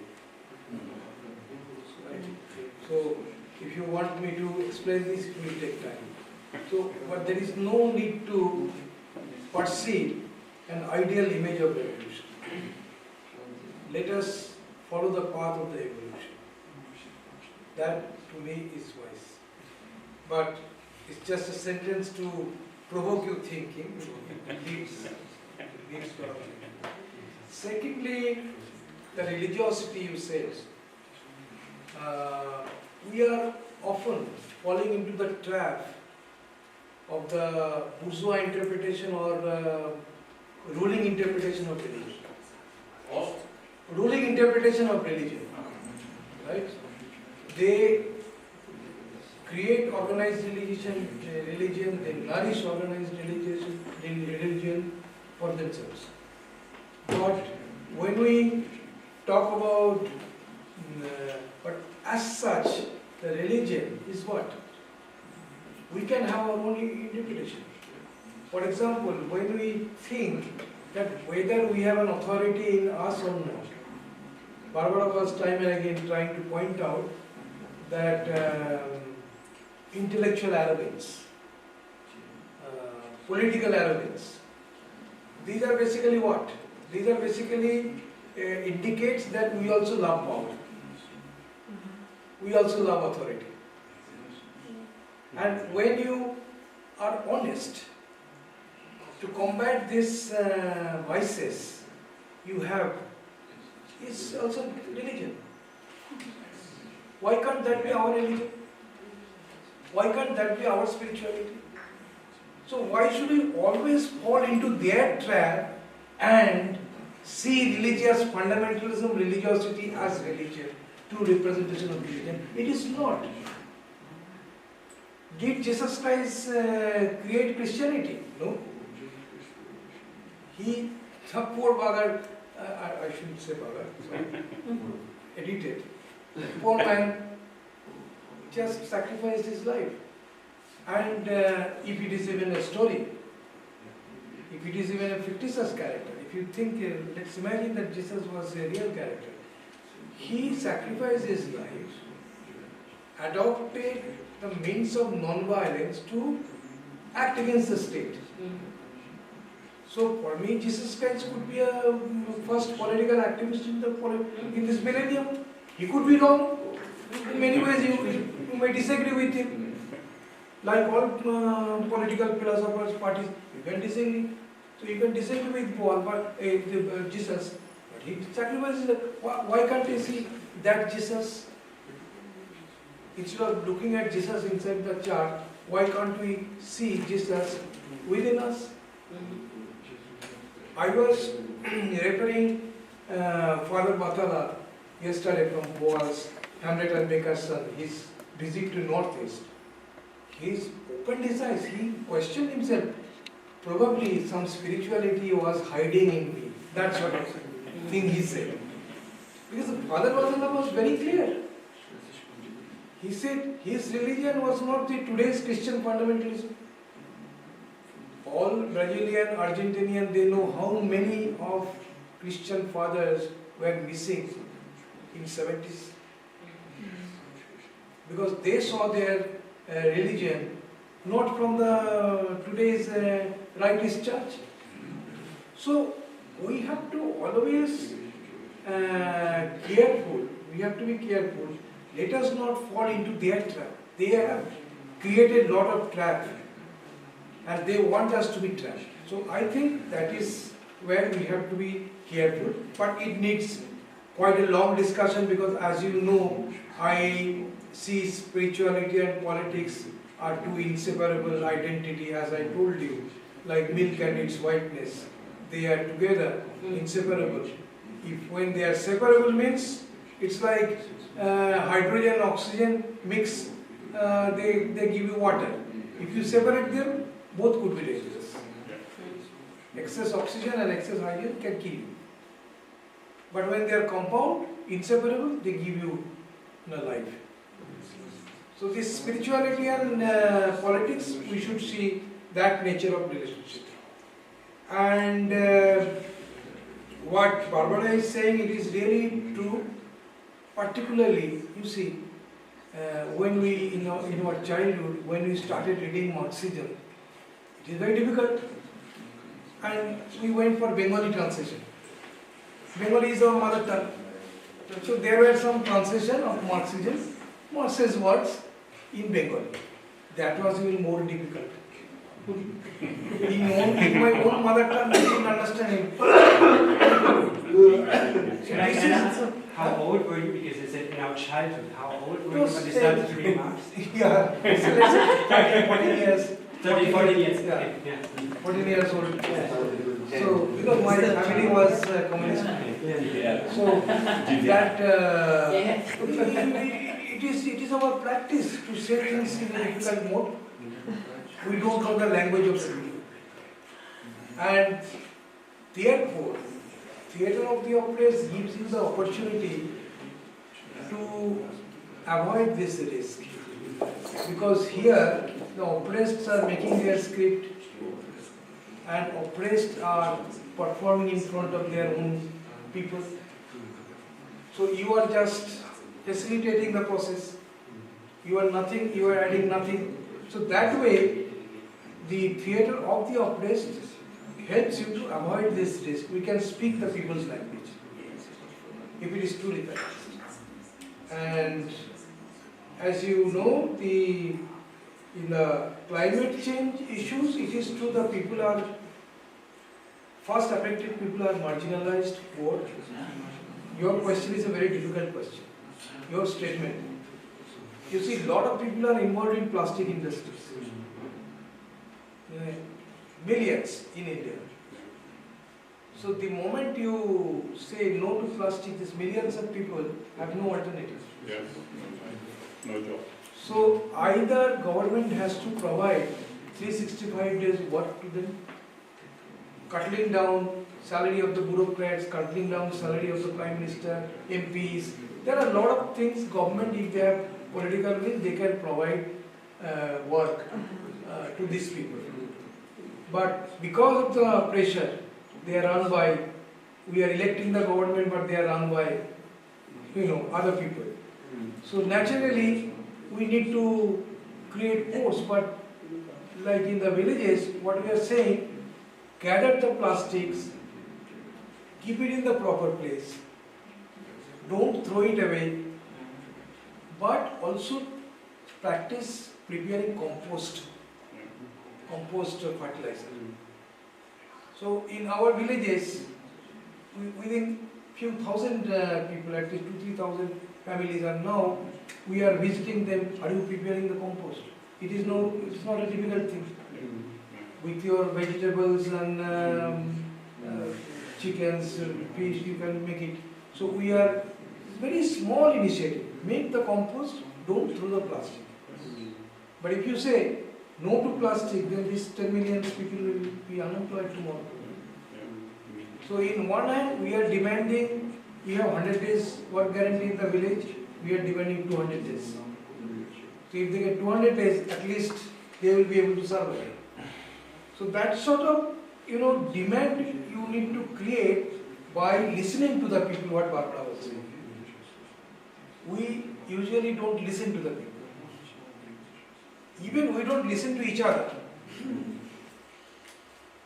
For example, when Barbara is saying something, am I listening to her? I am listening, but actually what I am listening, we don't listen.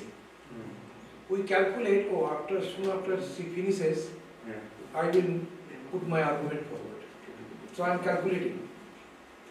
I have to show my intellect, either supporting or opposing. So that means actually I am not listening. So it appears, in appearance we are in a dialogue, but reality is multiple monologues. So the culture of listening to people is also a spiritual practice. You have to be truly spiritual to really to listen to it. So you need to know how to empty yourself before listening to it. So that is what I think there are it appears as if they are very small things, but they have big impact. Small practice can give a big impact. If we follow this is the high time. And when I go to facilitate workshop, I tell very clearly 1%. You have come for 1% benefit. Techniques can give you 1%. And 99% you need these things. So, yeah, I should. Thank you, Sanjay. Shima, anything you would like to close? It's okay, thanks to all of you. এই চর্চাটা আমাদের চলতে থাকুক কেন kitchen কনটেক্সটে বলুন আর তুমি যে performer হিসেবে আর আমার একটু বলতে ভালো লাগবে আজকে অনেক কিছু বলার ইচ্ছা কিন্তু বলতে পারছি না কারণ হচ্ছে আমার সমস্যা ভাষাগত সমস্যা কিন্তু আমার খুব ভালো লাগে যেমন নাকি আমাকে কালকে কেউ একজন প্রশ্ন করছিল যে তোমার ভয় লাগে কিনা আমার ভয় লাগে না আমি বলেছিলাম যে আমরা সবাই একান্নবর্তী পরিবারে থাকি সবাই মিলে একসাথে থাকি সেখানে ভয়টা শেয়ার হয়ে যায় আর আমার খুব ভালো লাগে আমি রান্নাঘরটাকে দেখি এবং পুরো সেন্টারটার যাবতীয় সব কিছুর মধ্যে আমি সবার সঙ্গে আমি সেখানে আমার কান্ট্রি চিকেন রয়েছে তাকে দেখভাল করা সেটাতেও আমি তো আমার কেউ অসুস্থ হলো সেখানে তার পাশে থাকা, এবং শুধু আমার গ্রুপের মধ্যেই যে সীমাবদ্ধ থাকি তাও না, আমার যে প্রতিবেশী থাকে তাদেরও যদি রাত্রি 2টোর সময় তো প্রয়োজন হয় আমি সেখানে ছুটে যাই। আমি অ্যাক্টিং করতে ভালোবাসি, নিজেকে বলতে ভালোবাসি যে আমি একজন, আমাকে যারা দেখেছে এখানে এখানে অনেকে জানে, তারা জানে আমি কতটা স্বাচ্ছন্দ্য আমার স্টেজে, কিন্তু ওইটা দিয়েই আমি আমাকে পরিচিত করাতে চাই। আমাকে যদি বলা হয় যে তুমি ওইটা করো, সেটাতে আমি বেশি স্বাচ্ছন্দ্য বোধ করবো।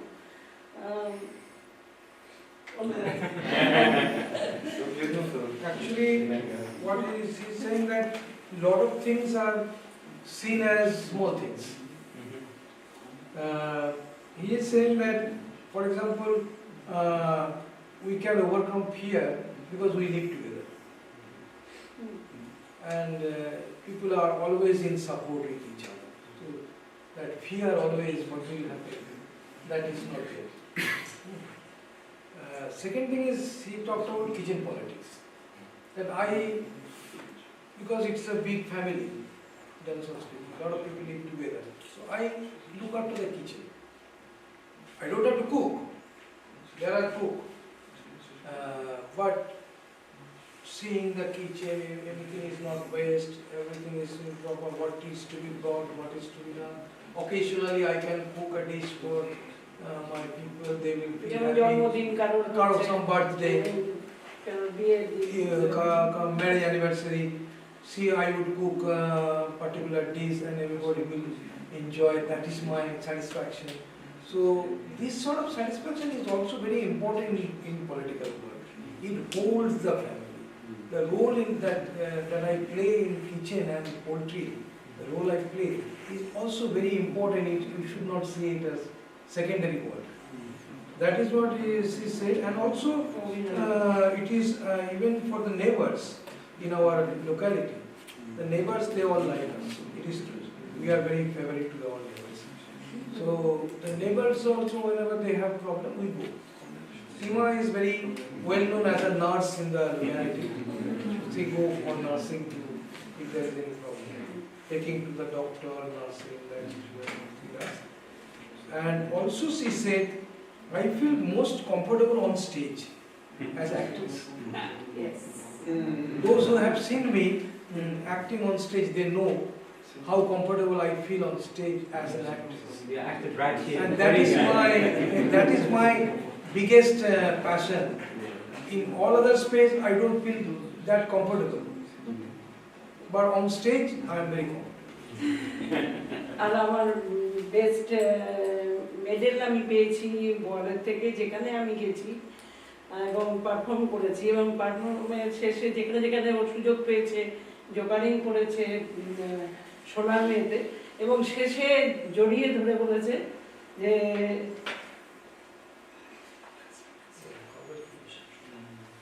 So what is he saying is that sometimes Boal also jokered our play because we didn't know how to joker. When we first entered in the play, we didn't know jokering. So now we can say a lot of things about jokering. I ask you to watch one of our performances later. But what Seema is saying, that even after jokering, or sometimes he just came to watch our performance. I used to call him, don't come to see because you have already seen this play. You shouldn't come to see this play. He would say, no, I wouldn't come. Because if he comes, if he is in the audience, I feel inhibited. I cannot perform. So he would quietly come in the back and watch this. So Seema is saying that Boal used to say, she is very impressive. Boal used to say, she is very impressive. So that's what she is saying. I have got the best certificate from our master. He also used to see me as one of the brilliant actors in the community. So that is what he said. And regarding jokering, to Barbara and all, I am, my request is to see, because we introduced classics in the theatre of the oppressed, dramaturgy, forum theatre. As you said, scripting play instead of playing the script is our dominating feature in Jana Sanskriti. People script their play, they make their own theatre. But we thought, with some senior spectators, we should take them, we should ask them difficult questions, rather more complex questions. So then we decided to introduce classic. Antigone, Good Person of Szechuan, Wasteland, now a Doll's House, Ibsen's Doll's House. So Doll's House, the fight between husband and wife ending with wife leaving house. So problem is solved, protagonist is leaving, so it cannot be ideally a forum piece.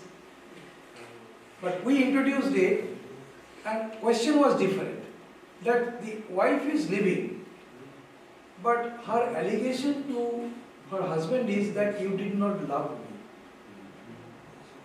you did not respect me. So, but the husband thinks he respected and he loved. So the question is, what is love then?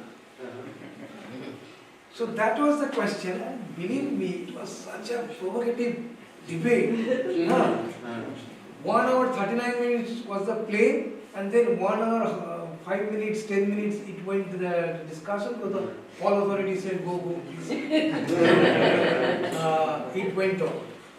Vibrant. And we found some people were acting on the stage, they were playing their own life. And after the performance, sometimes the women would come and say to our protagonist, do you think I should leave my home? It's like this. Wow. So, and in our YouTube channel, the play, A Doll's House, Our Doll's House, and the forum with subtitles in English. Okay, so we can watch it. It is there. The name was in YouTube? A Doll's House. The YouTube channel is Jana Sanskriti Center for Theatre of the Opera. The Doll's House. A Doll's House, Yeah, the okay. performance, and the forum. If you see the forum, you will see to make it more vibrant and easy, we have changed a lot of established rules for jokery. Let's watch it. So you can watch. Yeah. Recently there is a book published on this, the change in introducing classics, introducing Greek chorus, introducing new system of jokering. 10 academics, they have written a book on this. The book is come, so I can give you a copy of it. Yes, please. For Kuringa. Basically, I wanted Barbara also to write a piece on it after watching it, but we couldn't coordinate. And also it was not possible, there were some transition issues also. But if you like and give your feedback around that play, after watching it when you have time, I will be very, very, very, very happy. Yes, we will. So, thank you everybody for your patience, for your presence, for your energy. Thank you, Barbara, Shima, Sanjoy, for you sharing this moment with us.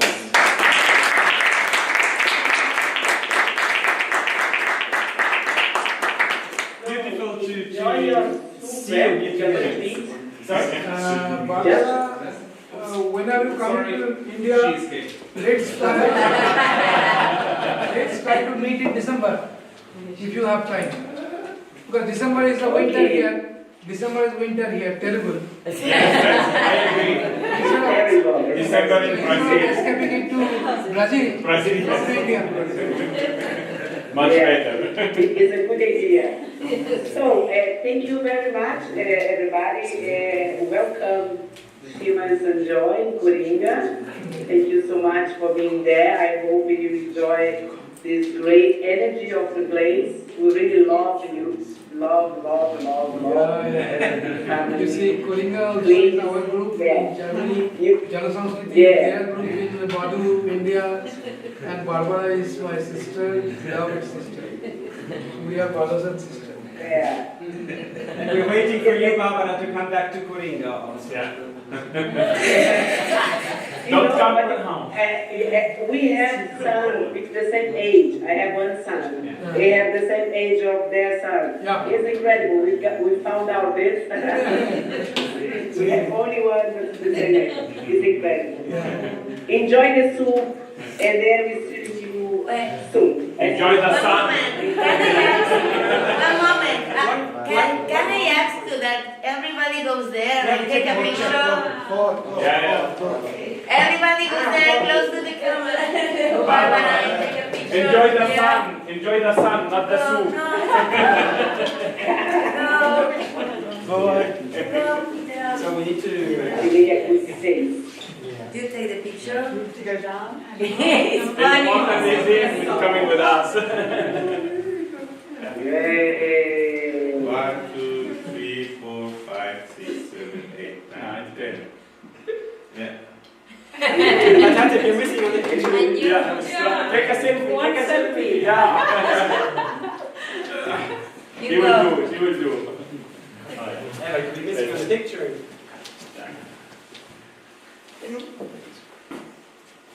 After was I talk about the revolution. So, 1, 2, 3, sonríen. One solution. Patata. Revolution. One solution. Revolution! Okay. Thank you. Obrigado. Thanks. Any announcement before we have the soup? Christoph, any announcement about tomorrow's workshop? Or? Workshop starts at 1. Ciao, Barbara. Gracias. So you can sleep well, the guys. Thank you, Barbara. 1 o'clock. I don't know. Sorry. Was more for your hands to hold.